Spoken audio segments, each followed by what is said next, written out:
This morning I called out 3 day trades on Twitter. One was Draftkings, which ran for 100% plus. Another was Oracle, which I walked everyone through carefully for a 73% ROI in just a few minutes. And the final was Goldman Sachs, which ran exactly the way that was called out, but never hit our entry point. Here in this video, I'm going to walk you through some very important details on these trades that others miss. That way you can grow your knowledge base, become more confident in spotting opportunities, and ultimately become a more successful trader. Now, for those of you who know me and follow me here or on Twitter, where my handle is @ProfitsTaken, welcome back. To those of you who are just joining us for the first time, welcome. To keep it short, I became a pro licensed trader in 2005 when I also became a registered options and derivatives specialist. I provide ideas on Twitter daily that includes my own personal watch list, and I'm known for exposing how most of the gurus on Twitter, fake gurus, lie, don't know what they're talking about, and play numbers games to con people. Needless to say, they don't retweet me or prop me up the way they do each other, but that tells me I'm doing things right, and if I have the support of real people like yourselves who share this content with others, that works for me. So let's get right into it. Now first, let's take a look at today's callout list that I made, and this was done at 8:10 a.m. But one thing to note is that I'm on Central Standard Time, so it's an hour behind, and essentially this would have been 9:10 a.m. Eastern Standard Time, which is 20 minutes before opening bell. As you can see here, we have the contract as well as trigger prices. There's also a portion highlighted that says if triggers are broken in the AM, PM, which was supposed to be AH, PM, we wait for a retest. AH, PM is after hours and pre-market. Now let's start off by breaking down Oracle.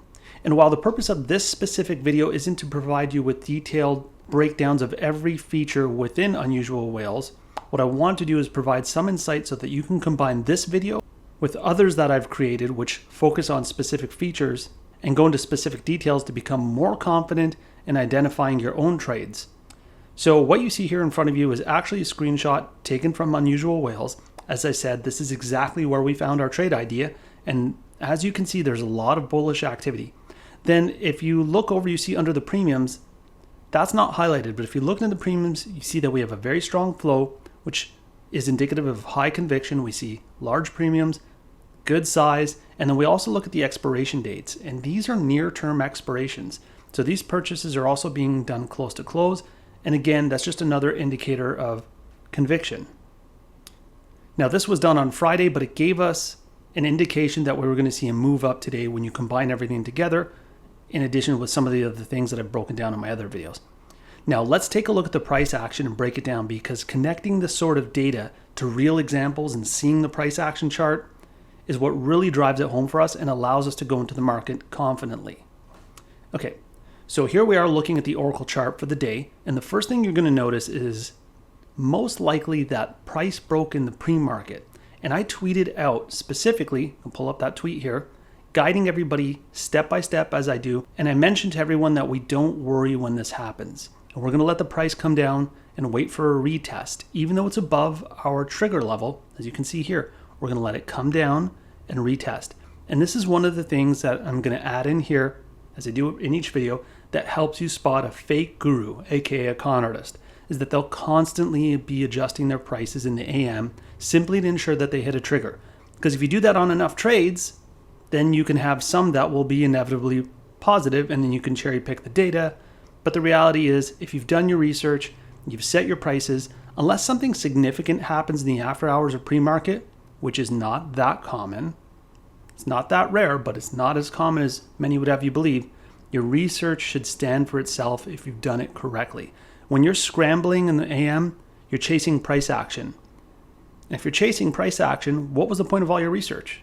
If you're just chasing the numbers that you see in front of you now, why did you bother doing research? So it exposes that they don't really have conviction to their trades.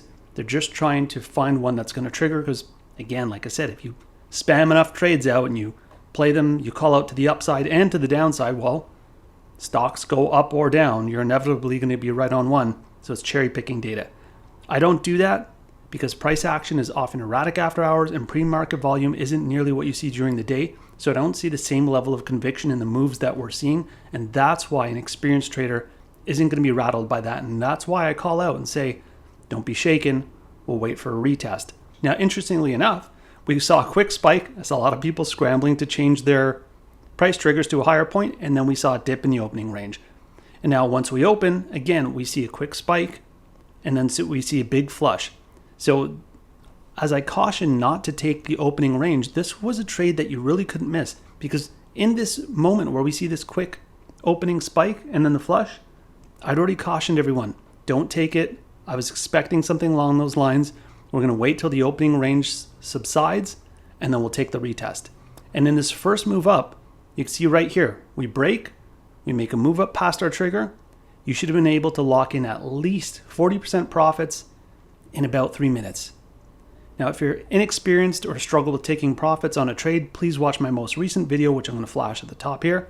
And this focused entirely on how to exit a trade and take maximum profits, because most people have a lot of winners and a lot of losers, but their losers are bigger and their winners are smaller, because once you get a bit of a win, you start thinking, I have to get out, and you take it. Or you wait too long, get greedy, and lose it. So check that out. But in this case, we have a spike, we start moving down, and you should have scaled out or closed your position here, and then you're definitely out before we get anywhere near our trigger price. And then you do have a couple of other opportunities to re-enter. Now, a couple of questions that I get about re-entering is when to know if you should re-enter. And again, that's one of the places where gurus like to play games, because they'll just pick the entry that makes their trade look successful. They'll never really qualify it. And if you say anything, they'll hide your reply or block you. I'm going to explain a little bit here. And it is nuanced. There's no silver bullet answer, but this should give you a little bit of a better idea.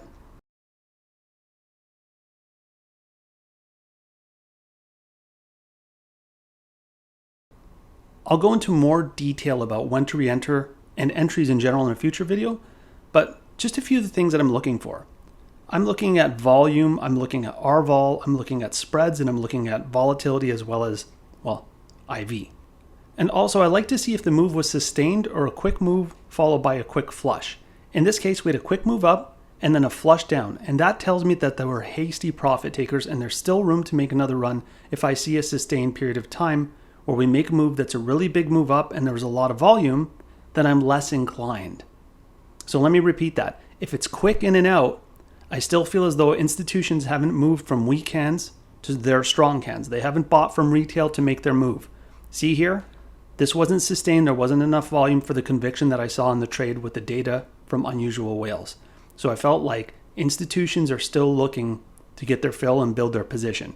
That's why when we came back down and we started to retest, I was more inclined to enter. But you see, after this prolonged period, I know that institutions have had their opportunity. There's an adequate amount of time. And really what it is, it's just the volume, because time is one element, but institutions don't care if it's 1 minute, 40 minutes, 2 hours. They're looking to build a specific position size. And I felt like the institutions, given what we saw in our pre-analysis, I felt as though they would have had an adequate amount of time to build their position. So if price was going to pull back, there wouldn't be the same level of support from institutions who are buying, and it would be a lot of profit takers causing a bit of a pullback. And that's what we saw as we pushed through the day. I know a lot of people don't mention that. That's because gurus don't actually know that, because they don't know what they're talking about, and they like to talk around in circles. So point being is, if you would have re-entered, this was an appropriate time. We consolidated at our trigger point, which also allowed the IV to settle down a bit. So that's important. So we had a settle down IV. We still had conviction on the trade. We made a move up, and this is where we had our opportunity for a 73% return. As you can see, it was a much longer period of time. There was more volume. And as I said, I felt that when we started coming down, I put out a notice letting everybody know that I felt this trade was done for the day for the reasons that I explained. And sure enough, you could see that it was indeed done for the day. Now, let's take a look over here at DKNG, and that's Draftkings. Similar story. Similar story where we're underneath the trigger. We have a little bit of a flush in the beginning, and then we start making a bit of a move up. Now, this one was very interesting because I want to note that it actually came 1 cent under our trigger price, and normally don't get in at that point, but I advised everybody to enter a lower bid. And when you do good things and you're disciplined and you enter a lower bid, you give yourself an opportunity to get filled. So what happened here, as we pushed up and then we saw an adjustment in the IV, that allowed the pricing to change, and we were actually able to get in even though our trigger point was 1 cent under, because we entered our bid and it hit for quite a few people. If it didn't hit, don't worry about it. In another video, I'm actually going to talk about some of the platforms that really aren't very good for fills and which you might be able to use even as a beginner. So you don't have to worry that you have to pay exorbitant amounts of money. There are some less expensive or free platforms that you can use, which are, hate to say it, better than Thinkorswim. Now, we get into this trade and it's right about here because that's where we come within 1 cent. That's where a lot of us got filled on the low bid. And then we make a very strong, big move down. And if you would have followed my exit methods, again, watch the video on how to exit, you'd have had no reason to exit and you would have known that. Held on for quite a bit of time, maybe taking a little bit of size off here and then riding down had you held size or used a trailing stop. And then here's where we ultimately would have begun to exit. And note, this trade ran for over 100%. But not only that, this was a great beginner friendly or even intermediate friendly trade, not just because of how I walked everybody through, but you see there are a lot of exit points. So what I mean by that is we didn't just peak down on price and then shoot back where you have to react very quickly. We came down and actually consolidated for a little while. So there was quite a few opportunities to exit. So many of us, if you were in this trade, you took big profits. If you got into Oracle, you took at least 40%. You'll see I retweeted some of the successful results for those of you who were kind enough to share.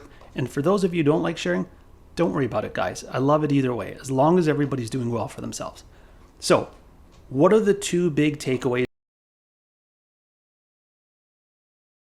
that are a little bit more nuanced here that I want you to register? Is one, we allowed Oracle to retest. Retesting meaning that we had it above our trigger, it came back down, we got the flush, and then we re-entered, and that was an easy winning trade.